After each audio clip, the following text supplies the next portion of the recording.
మనం శ్లోకాలను చెప్పుకుందామా? మొట్టమొదటిగా మనం చెప్పుకునే శ్లోకం కరాగ్రే వసతే లక్ష్మి. ఇక శ్లోకం చెప్పుకుందామా? కరాగ్రే వసతే లక్ష్మి, కరమధ్యే సరస్వతి, కరమూలే తు గోవిందః, ప్రభాతే కరదర్శనం. ఇంకొకసారి చెప్పుకుందామా శ్లోకాన్ని? కరాగ్రే వసతే లక్ష్మి, కరమధ్యే సరస్వతి, కరమూలే తు గోవిందః, ప్రభాతే కరదర్శనం. ఈ శ్లోకానికి అర్థం ఇప్పుడు మనం తెలుసుకుందాం. ప్రతిరోజు ఉదయం నిద్ర లేచిన వెంటనే చేతులను చూసేటప్పుడు ఈ శ్లోకం చెప్తారు. చేతి ముందు భాగంలో లక్ష్మీదేవి, మధ్య భాగంలో సరస్వతీదేవి, అడుగు భాగంలో గోవిందుడు నివాసం చేస్తారని భావించి దేవతల ఆశీర్వాదాన్ని కోరే ప్రార్థన ఇది. ఇక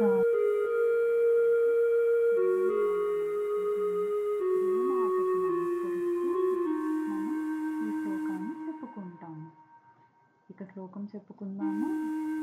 సముద్రవసనే దేవి పర్వతస్తనమండలే, విష్ణుపత్ని నమస్తుభ్యం, పాదస్పర్శం క్షమస్వమే. ఇంకొకసారి చెప్పుకుందామా ఈ శ్లోకాన్ని? సముద్రవసనే దేవి పర్వతస్తనమండలే, విష్ణుపత్ని నమస్తుభ్యం, పాదస్పర్శం క్షమస్వమే. ఈ శ్లోకానికి అర్థం ఇప్పుడు మనం తెలుసుకుందాం. ఓ భూదేవి, సముద్రాన్ని నీ వస్త్రముగా, పర్వతాలను నీ వక్షస్థలముగా అలంకరించుకున్నావు. నీవు శ్రీ విష్ణువు భార్యవి. నీకు నమస్కరిస్తున్నాను. నా పాదాలతో నిన్ను తొక్కినందుకు నన్ను క్షమించు తల్లి అని ఈ శ్లోకాన్ని చెప్పుకుంటాము. మన మూడవ శ్లోకం స్నాన సమయంలో చెప్పే శ్లోకం. గంగే చ యమునే చైవ గోదావరి సరస్వతి, నర్మదే సింధు కావేరి, జలేస్మిన్ సన్నిధం కురు. ఇంకొకసారి శ్లోకాన్ని చెప్పుకుందామా? గంగే చ యమునే చైవ గోదావరి సరస్వతి, నర్మదే సింధు కావేరి, జలేస్మిన్ సన్నిధం కురు. ఈ శ్లోకానికి అర్థం మనం ఇప్పుడు తెలుసుకుందాం. ఈ శ్లోకానికి అర్థం ఏంటంటే, ఓ గంగా, యమున, గోదావరి, సరస్వతి, నర్మదా, సింధు, కావేరి పుణ్య నదులారా, నేను స్నానం చేస్తున్న నీటిని మీ ఉనికితో సుసంపన్నం చేయండి అని మనం నమస్కరిస్తూ చెప్పుకునే శ్లోకం ఇది. మనం నాలుగవ శ్లోకాన్ని చెప్పుకుందాం. నాలుగవ శ్లోకం అన్నపూర్ణాదేవి శ్లోకం. ఇక శ్లోకాన్ని చెప్పుకుందాము.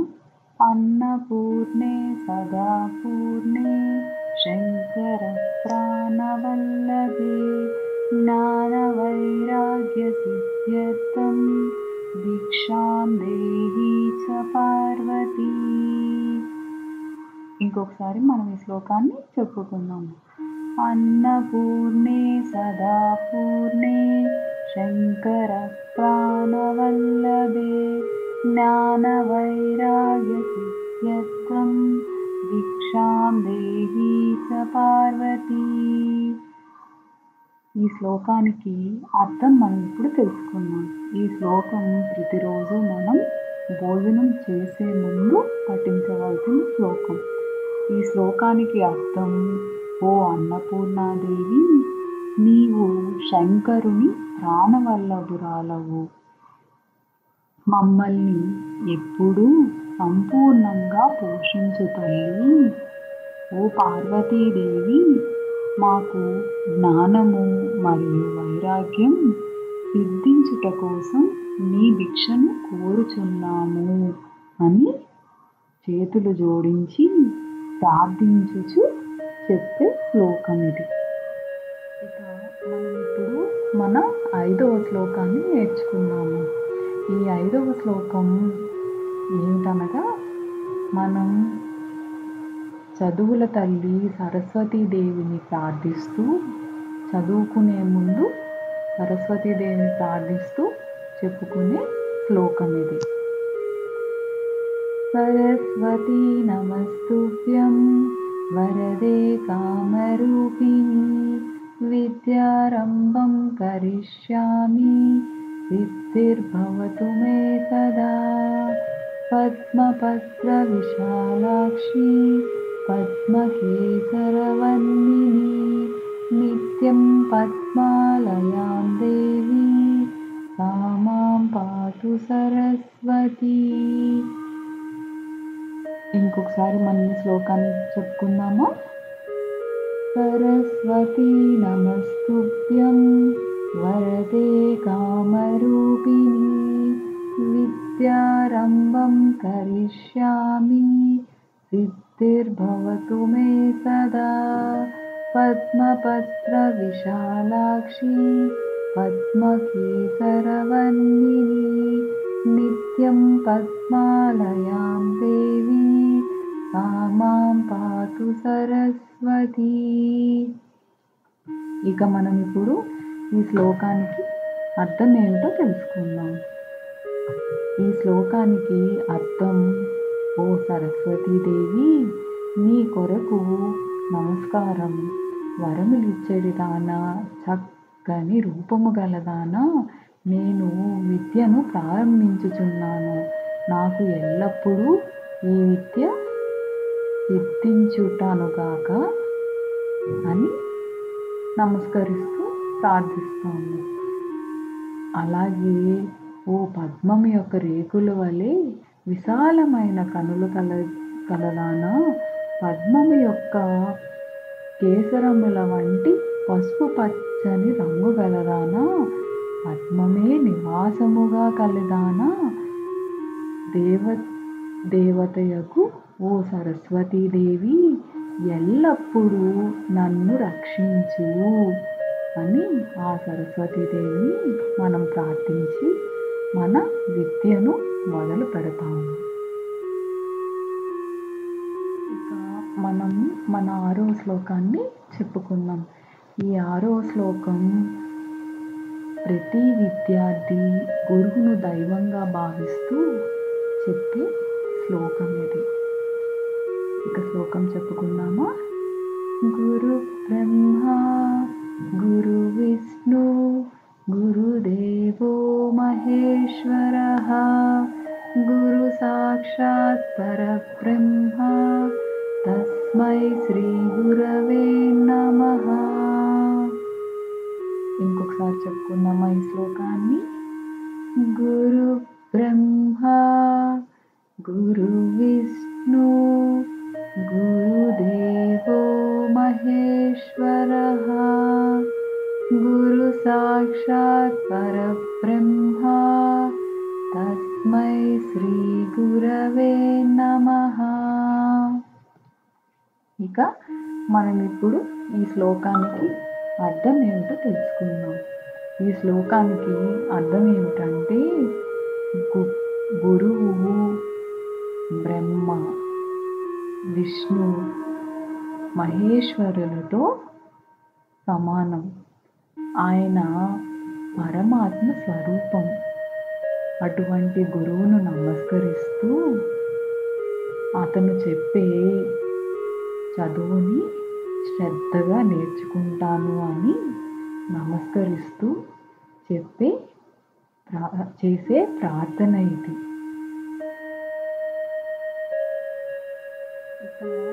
మన 7వ శ్లోకం దీపానికి నమస్కరిస్తూ చెప్పే శ్లోకం ఇది. ఒక శ్లోకం చెప్పుకుందామా? దీపం జ్యోతి పరబ్రహ్మ దీపం జ్యోతి పరాయణే దీపేన హరతే పాపం సంధ్యాదీపం సరస్వతి. ఇంకొకసారి ఈ శ్లోకాన్ని చెప్పుకుందామా? దీపం జ్యోతి పరబ్రహ్మ దీపం జ్యోతి పరాయణే దీపేన హరతే పాపం సంధ్యాదీపం సరస్వతి. ఇప్పుడు ఈ శ్లోకానికి అర్థం ఏమిటో మనం తెలుసుకుందాం. పరబ్రహ్మం యొక్క చిహ్నము ప్రజ్వలించు ఈ జ్వాల. జ్యోతి ధ్యానము పాపాలను నశింపజేస్తుంది. సంధ్యాదీపము విజ్ఞాన దేవత అయిన సరస్వతికి ప్రతిరూపము అని దీపానికి నమస్కరిస్తూ మనం ఈ శ్లోకాన్ని చెప్పుకుంటాము. ఇక మన 8వ శ్లోకం శుభం కరోతు కళ్యాణం. ఈ శ్లోకాన్ని సంధ్యా సమయంలో దీపాన్ని నమస్కరిస్తూ ఈ శ్లోకాన్ని మనం చెప్పుకుంటాము. ఇక శ్లోకం చెప్పుకుందామా? శుభం కరోతు కళ్యాణం ఆరోగ్యం ధన సంపదాం శత్రుబుద్ధి వినాశాయ దీపజ్యోతిర్నమోస్తుతే. ఇంకొకసారి ఈ శ్లోకాన్ని మరలా చెప్పుకుందామా? శుభం కరోతు కళ్యాణం ఆరోగ్యం ధన సంపదాం శత్రుబుద్ధి వినాశాయ దీపజ్యోతిర్నమోస్తుతే. ఇక ఈ శ్లోకానికి అర్థం ఇప్పుడు మనం తెలుసుకుందాం. ఓ దీపజ్యోతి, మాకు శుభం, ఆరోగ్యం, ఐశ్వర్యం ప్రసాదించు, చెడు ఆలోచనలను దూరం చేయి అని రాత్రికి ముందు దీపాన్ని నమస్కరిస్తూ ఈ ప్రార్థనను మనం చేసుకుంటాం. ఇప్పుడు మనం నేర్చుకునే శ్లోకం దుర్గాదేవి శక్తి రూపాన్ని స్మరిస్తూ నేర్చుకునే శ్లోకం ఇది. ఈ శ్లోకం యా దేవి సర్వభూతేషు అన్న శ్లోకం. ఇప్పుడు మనం శ్లోకాన్ని నేర్చుకున్నామా? యా దేవి సర్వభూతేషు శక్తి రూపేణ సంస్థిత నమస్తస్య నమస్తస్య నమస్తస్య నమో నమః. మళ్ళీ ఈ శ్లోకాన్ని ఇంకొకసారి చెప్పుకుందామా? యా దేవి సర్వభూతేషు శక్తి రూపేణ సంస్థిత నమస్తస్య నమస్తస్య నమస్తస్య నమో నమః. ఇక మనం ఇప్పుడు ఈ శ్లోకానికి అర్థం ఏమిటో తెలుసుకుందాం. అందరికీ జీవన శక్తి ఇచ్చే తల్లి, ప్రతి జీవిలో శక్తి రూపముగా నివసించే తల్లి, నీకు మరలా నా నమస్కారాలను అర్పిస్తున్నాను అని ఈ శ్లోకం దుర్గాదేవి శక్తి రూపాన్ని స్మరిస్తూ మనల్ని రక్షించే మాతృమూర్తి అయిన దుర్గాదేవిని నమస్కరిస్తూ చెప్పుకునే శ్లోకం ఇది. ఇక ఇప్పుడు మనం చెప్పుకునే శ్లోకం హనుమాన్ మంత్రం. ఈ శ్లోకాన్ని రాత్రి మనం పడుకునే ముందు జ్ఞానముద్రలో ఉండి జపించాలి. ఇక మనం శ్లోకాన్ని చెప్పుకుందామా? రామస్కందం హనుమంతం వైనతేయం మృకోదరం శయనేయ స్మరే నిత్యం దుస్వప్న దుస్వప్నం తస్య నశ్యతి. ఇంకొకసారి ఈ శ్లోకాన్ని మనం చెప్పుకుందామా? రామస్కందం హనుమంతం వైనతేయం మృకోదరం శయనేయ స్మరే నిత్యం దుస్వప్నం తస్య నశ్యతి. ఇక మనం ఈ శ్లోకానికి అర్థం ఇప్పుడు తెలుసుకుందాం. రాత్రి పడుకునే ముందు శ్రీరామచంద్రుడను, కుమారస్వామిని, హనుమంతుడును, గరుత్మంతుడును, భీముడును, ఈ 5 మందిని ఎవరైతే నిద్రపోయే ముందు స్మరిస్తారో వారికి పీడకలల వల్ల కీడు జరగదు అని ఈ శ్లోకానికి అర్థం.